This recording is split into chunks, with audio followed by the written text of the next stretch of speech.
समाप्त हो जाएगा। अभी तक आपने देखा किस तरह से श्रद्धा मनु को मानव सृष्टि के लिए जीवन कल्याण के मार्ग पर आगे बढ़ने के लिए प्रेरित करती है, उसके हताश निराश जीवन में आशा का संचार करती है।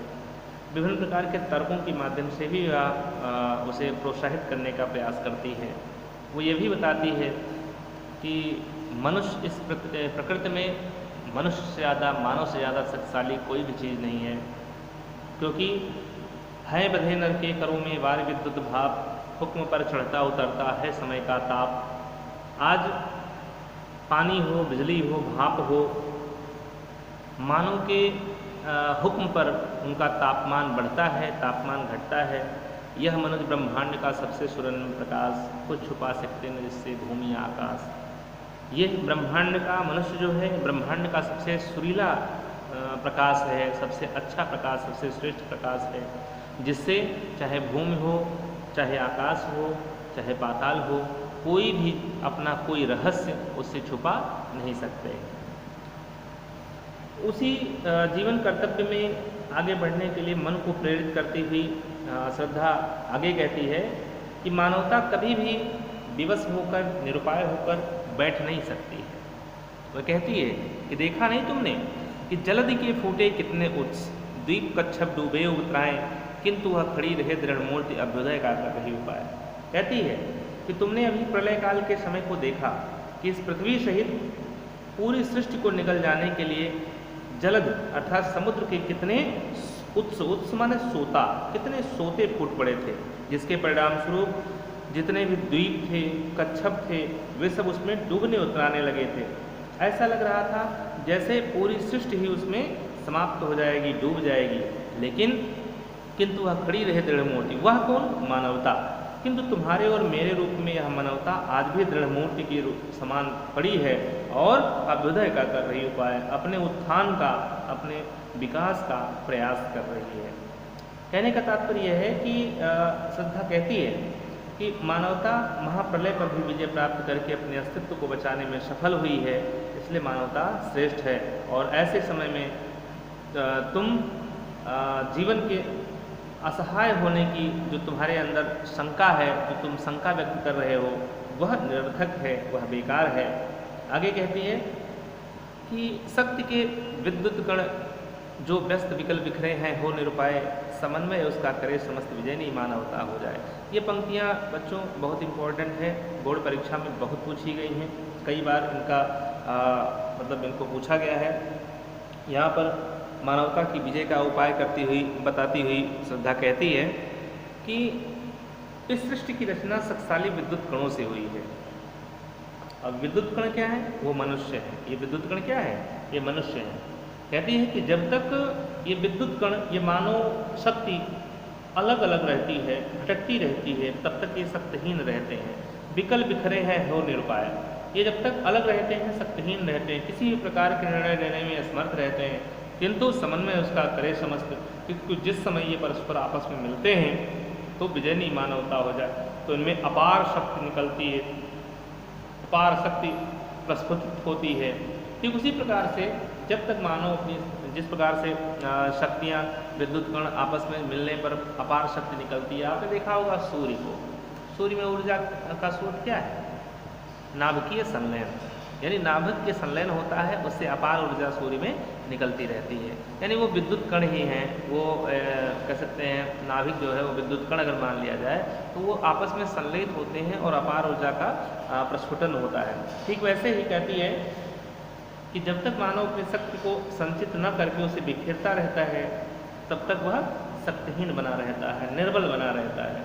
किंतु यदि वह समन्वित हो जाए, उस मानव शक्ति को समन्वित कर लिया जाए, तो उसमें विश्व भर को जीतने की अपार शक्ति जागृत हो जाती है, प्रकट हो जाती है, विजयनी मानवता हो जाए और मानवता अपने पूर्ण विकसित रूप में प्रतिष्ठित हो जाती है, प्रतिष्ठापित हो जाती है। यहाँ श्रद्धा के माध्यम से प्रसाद ने मन को कर्मण्यता का संदेश देने का प्रयास किया है। विश्व कल्याण और विश्व निर्माण के लिए समन्वय की व्यापक भावना भी प्रसाद ने यहाँ पर दिखाने का प्रयास किया है।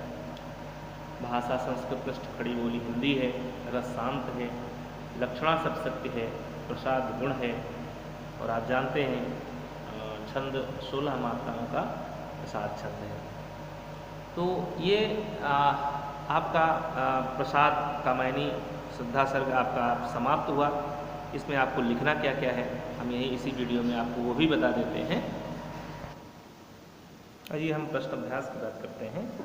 तो अभ्यास प्रश्न में बहुविकल्पीय प्रश्न में आपकी किताब में पहला प्रश्न दिया है कि झरना काव्य ग्रंथ के कवि हैं। तो झरना आप जानते हैं जयशंकर प्रसाद की प्रसिद्ध रचना है, पहली रचना आती है झरना। इसे छायावाद का क्या कहते हैं, इंसाइक्लोपीडिया, मैं भूल रहा हूँ, आइए याद आता बताएंगे।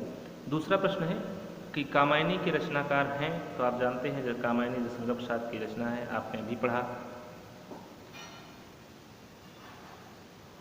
तीसरा है जयशंकर प्रसाद की रचना है, तो आप जानते हैं रेणुका, पारिजात, सामधेनी, ये सब दूसरी की रचना है, दिनकर की रचनाएं हैं। लहर प्रसाद की रचना है। जयशंकर प्रसाद द्वारा लिखा गया काव्य है, अगला आया है। तो आप देखें युगांतर, वाणी, चिदंबरा, ये पंत के द्वारा लिखा गया है। आंसू, यहाँ जयशंकर प्रसाद की रचना है। चित्राधार के रचयिता हैं, अगला है कि चित्राधार किसकी रचना है, तो सुमित्रा नंदन पंत नहीं है, महादेवी वर्मा भी नहीं है, गे भी नहीं है, तो जयशंकर प्रसाद की रचना काव्य ग्रंथ है चित्राधार। अगला है छठवां प्रश्न, निम्नलिखित में से किस काव्य ग्रंथ की रचना जयशंकर प्रसाद के द्वारा नहीं की गई है। ध्यान दीजिए, नहीं की गई है, ठीक है। तो यहाँ पर निगेटिव प्रश्न पूछा गया है आपको। तो यामा आप जानते हैं महादेवी की है, लहर प्रसाद की है, कामायनी प्रसाद की है, झरना प्रसाद की है। तो यहाँ पर नहीं पूछा गया है, इसलिए इसका उत्तर यामा हो जाएगा। अगला लास्ट प्रश्न है आपका, निम्नलिखित में से किस काव्य ग्रंथ के रचनाकार जयशंकर प्रसाद हैं। तो आप देख रहे हैं कामायनी प्रसाद की ही रचना है, चित्राधार भी प्रसाद की रचना है, आंसू भी प्रसाद की रचना है। तो चौथा ऑप्शन आपका आ रहा है इनमें से सभी की।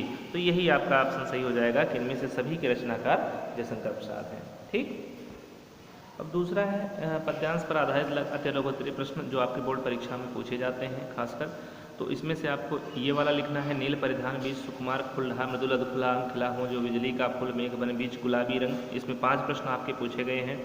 पद्यांश का संदर्भ है, रचनाकार का नाम लिखिए, रेखांकित अंश की व्याख्या करिए, इन पंक्तियों में किसकी वेशभूषा का चित्रण किया गया है, श्रद्धा अपने शरीर पर किस प्रकार के वस्त्र धारण किए हैं, श्रद्धा की वेशभूषा को देखकर कैसा प्रतीत हो रहा है। तो 5 प्रकार के ये प्रश्न पूछे गए हैं। 2-2 नंबर के प्रश्न आपको बोर्ड परीक्षा में पूछे जाएंगे।